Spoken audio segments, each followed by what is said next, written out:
Dia 56, Êxodo, capítulo 8.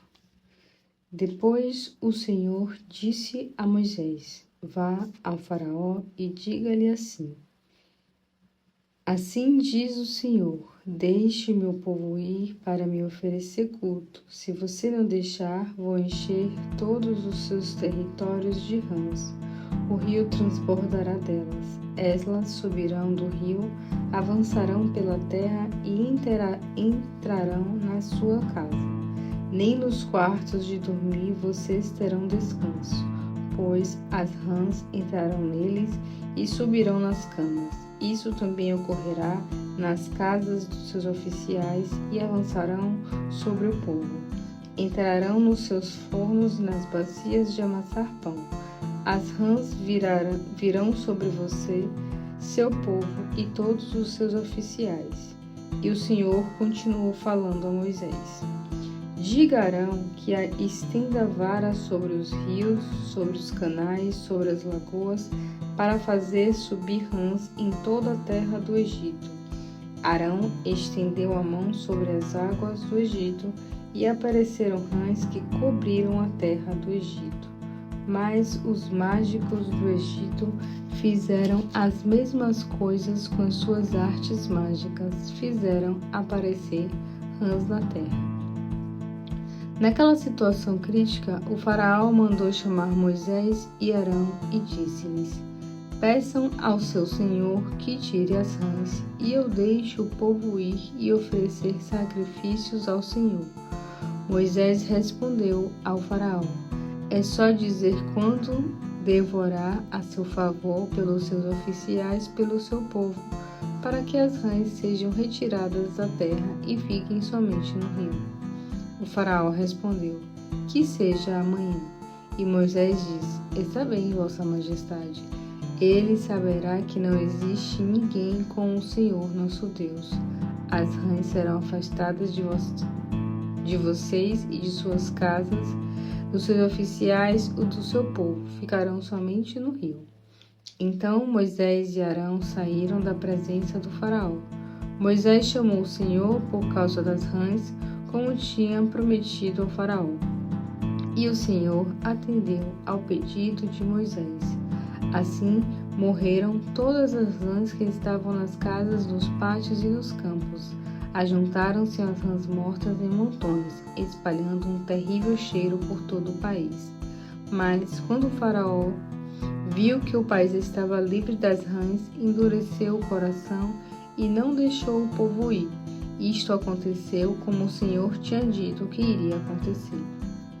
Então o Senhor disse a Moisés: Mande Arão bater com a vara no pó da terra.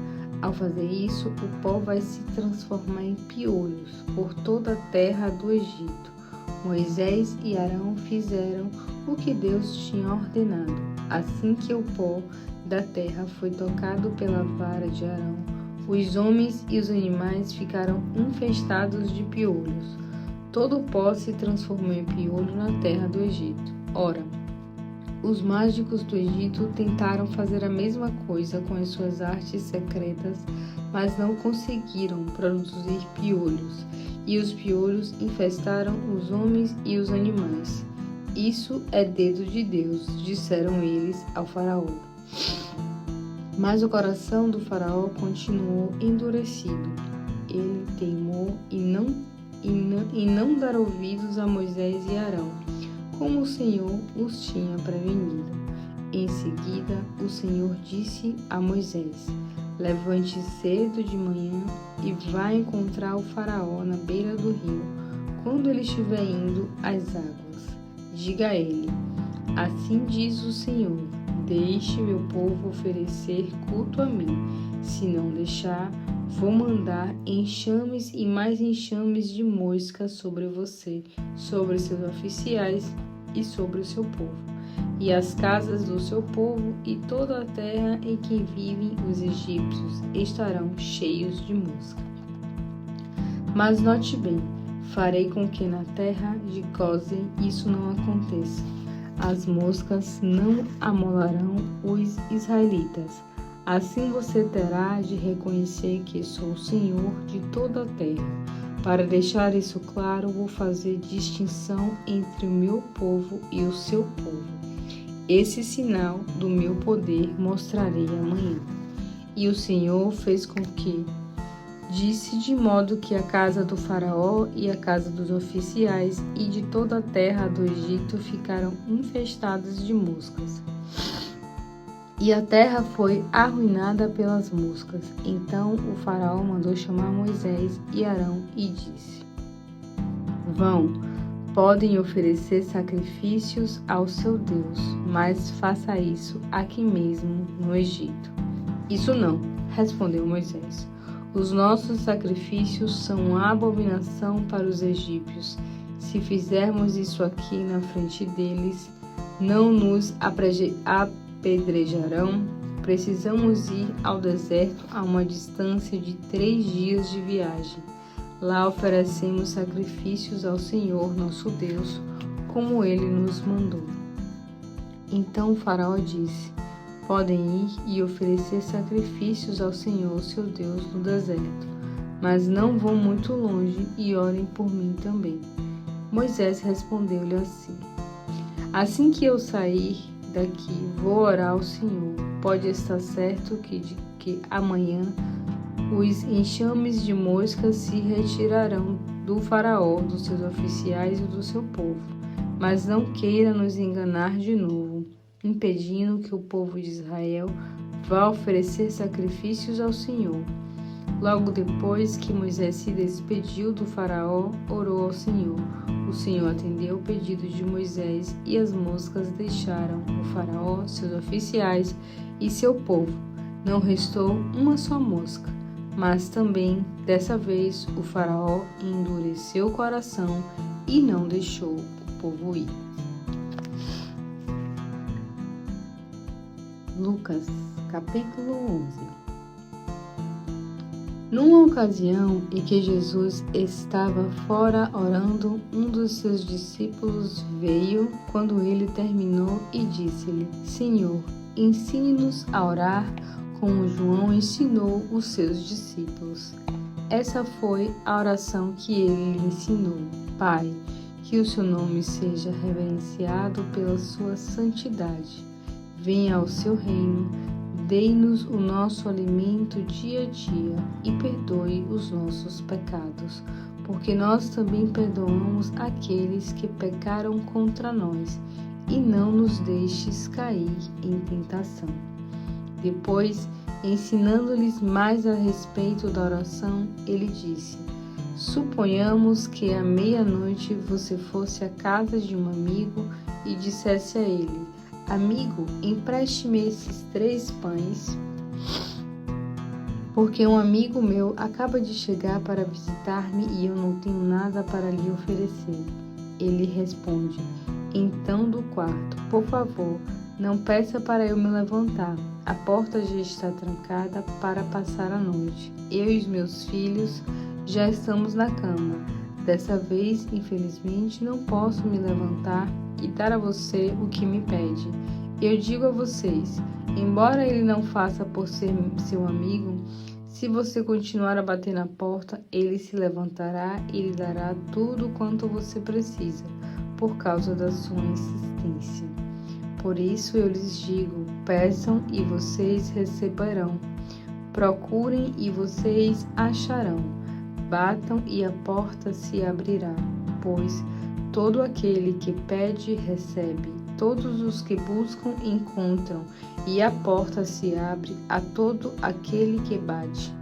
Pergunto a vocês, que são pais, se o seu filho pedir, você como pai, lhe dará uma pedra? Se ele pedir peixe, você lhe dará uma cobra? Ou se ele pedir um ovo, você lhe dará um escorpião? E se os pecadores como vocês dão aos filhos o que eles precisam, quanto mais o Pai que está no céu dará o Espírito Santo àqueles que o pedirem. Certa ocasião, Jesus estava expulsando um demônio de um homem mudo. Quando o demônio saiu, o mudo voltou a falar e a multidão ficou admirada. Mas alguns deles disseram: não admira que ele possa expulsar os demônios. Ele consegue fazer isso pelo poder de Beelzebu, o príncipe dos demônios. Outros pediam que fizesse um sinal do céu para colocá-lo à prova. Mas Jesus, conhecendo os pensamentos de cada um deles, disse: qualquer reino dividido está condenado, assim também o lar dividido será destruído. Portanto, se o que vocês dizem é verdade, que Satanás está guerreando consigo mesmo, dando-me poder para expulsar os seus demônios, como pode sobreviver o reino dele? Se eu estou autorizado por Beelzebu para expulsar demônios, por que os expulsam os filhos de vocês? Eles, pois, serão juízes sobre vocês. Porém, se eu estou expulsando demônios por meio do poder de Deus, isso prova que o reino de Deus chegou a vocês. Pois quando um homem forte e bem armado guarda sua casa, seus bens estão seguros, até que alguém mais forte e mais bem armado o ataque e derrote, tirando as armas em quem confiava, e reparta tudo que roubou. Aquele que não é por mim é contra mim. Se comigo não ajunta, espalha. Quando um espírito imundo é expulso de um homem, vai para lugares secos procurando descanso. Ali, porém, não achando, volta para a casa que ele deixou e descobre que sua antiga morada está toda varrida e limpa. Então, vai procurar outros 7 espíritos piores do que ele, e eles passarão a morar ali. Assim o homem fica numa situação pior do que antes. Quando Jesus estava falando, certa mulher da multidão gritou: bendita seja a sua mulher que o deu à luz e o amamentou. Ele respondeu: sim, mas ainda mais abençoados são todos aqueles que ouvem a palavra de Deus e as põem em prática. Juntando-se à multidão, Jesus começou a dizer: estes são tempos maus, de gente má, insistem em pedir um sinal dos céus, porém a única prova que eu lhes darei é um sinal igual àquele de Jonas, cujas experiências provaram ao povo de Nínive que Deus o havia enviado. Assim, o Filho do Homem provará que Deus o enviou a esta geração. E no dia do juízo, a rainha de Sabá vai levantar-se e apontar o dedo para esta geração, condenando-a, porque ela faz uma longa e cansativa viagem para ouvir a sabedoria de Salomão. Mas aqui está em que é maior do que Salomão. Os homens de Nínive também se levantarão para condenar esta geração, porque eles se arrependeram com a pregação de Jonas, e aqui está alguém que é maior do que Jonas. Ninguém acende uma lamparina e depois coloca no lugar onde fica escondida ou debaixo de um cesto. Pelo contrário, procura colocar no lugar apropriado para fornecer luz a todos aqueles que entram. Os olhos iluminam o corpo. Se os olhos forem puros, todo o seu corpo está cheio de luz. Mas quando os olhos forem maus, e seu corpo ficará na escuridão. Portanto, tome cuidado para que a luz dentro de você não fique cheia de trevas. Se todo o seu corpo estiver repleto de luz, sem que partes deles estejam em trevas, então está tudo iluminado, como uma lamparina estivesse sobre você. Enquanto ele estava falando, um dos fariseus pediu que fosse à sua casa para uma refeição. Quando Jesus chegou, tomou lugar para comer, sem realizar a cerimônia de lavar-se, segundo o costume judaico. O fariseu estranhou esse fato. Então o Senhor disse a ele: vocês, fariseus, lavam o exterior do corpo e do prato, porém, por dentro ainda continua sujo e cheio de ganância e maldade. Que tolos! Quem fez o exército não faz também o interior? Quem faz o exterior não faz também o interior? A pureza é mais bem demonstrada pela generosidade. Por isso, deem o que vocês têm e verão tudo ficar limpo. Porém, ai de vocês, fariseus, pois, embora sejam cuidadosos em dar dízimos até da hortelã, arruda e todas as verduras, esquecem completamente a justiça e o amor de Deus. Vocês deveriam dar o dízimo, mas sem deixar de fazer essas outras coisas. Ai de vocês, fariseus, como vocês gostam dos lugares de honra nas sinagogas e dos cumprimentos respeitosos de todo mundo quando vão passando pelas praças. Ai de vocês, porque são como sepulturas escondidas. Os homens passam por cima delas sem saber.